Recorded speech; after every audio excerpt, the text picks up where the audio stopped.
You're sitting in your apartment, staring at a notification on your phone that's been buzzing for 3 hours.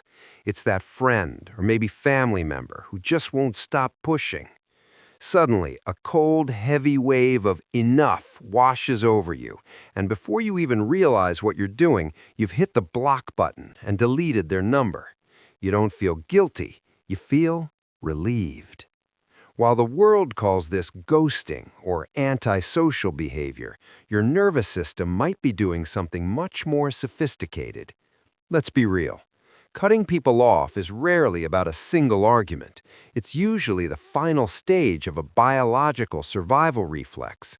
Psychologists call this a deactivation strategy. According to attachment theory researchers like Amir Levine and Rachel Heller, people with an avoidant attachment style have a nervous system that overheats when emotional intimacy becomes too demanding. Think of your brain like a high-end laptop with a broken cooling fan. When the social pressure gets too high, your brain simply shuts down the attachment system to prevent total burnout. You aren't being cold, you're restoring homeostasis. But there's a darker gear in the machine called splitting. In clinical psychology, specifically when dealing with intense stress and borderline personality disorder, as described by Marsha Linehan, the brain loses its ability to see shades of gray. One mistake, one perceived betrayal, and a person flips from being an angel to a devil. To protect yourself from what you now perceive as pure evil, you sever the connection entirely. It's black and white thinking as a defensive shield against cognitive dissonance. Then there's the famous INFJ Door Slam. Even if you're not into personality types, the behavior is universal for highly empathetic people. You forgive, you tolerate, and you swallow insults for months or years until you hit a secret point of no return. The emotional limit is reached, and you cut that person out of your life with the surgical precision of a ghost. You don't scream, you don't seek revenge, you simply stop existing for them. It's not malice, it's self-preservation.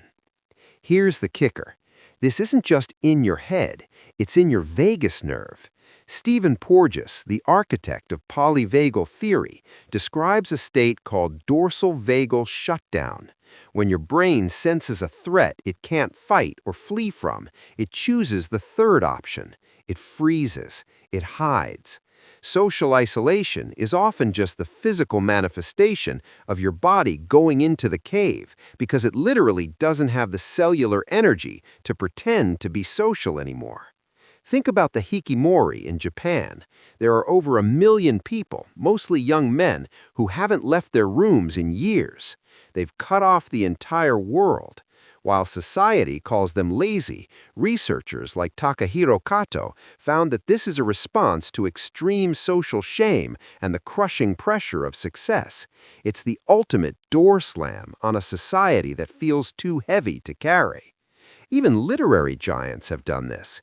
J.D. Salinger, the man who wrote The Catcher in the Rye, the ultimate book on feeling like an outsider, became the living embodiment of cutting everyone off. At the peak of his fame, he moved to a small town, built a high fence around his house, and didn't publish a single word for 45 years. He wasn't crazy, he was protecting his self from being dissolved by the noise of the public. Cornell University professor Carl Pillamer conducted the largest study on family estrangement and found that cut-it-off family is often a cumulative process. It's a slow-motion car crash that takes years to finish. But his most shocking finding? Most people who initiate the break don't feel loss, they feel liberation. It contradicts the American myth that family is always a blessing. Sometimes, no contact is the only prescription for health, especially in cases of narcissistic abuse. We need to distinguish between boundaries and walls. A boundary is like a picket fence. It lets the mailman in but keeps the stray dogs out. It's flexible. A wall, however, is made of fear. It blocks everyone, the toxic people and the people who actually love you. If you find yourself cutting off the people who are trying to help, you're not setting boundaries, you're building a fortress. So, if you've already cut everyone off and you're wondering how to get back, don't try to knock down the wall all at once. Use a technique called social titration. In chemistry, titration is adding a substance drop by drop. Start with a 5-minute chat with a barista, then a 1-sentence text to an old friend, then a 10-minute coffee. You're teaching your amygdala, your brain's fear center, that connection doesn't always equal pain. Your need to disappear isn't a character flaw. It's a signal that your environment is too loud for your soul. You're not broken. You're just regrouping.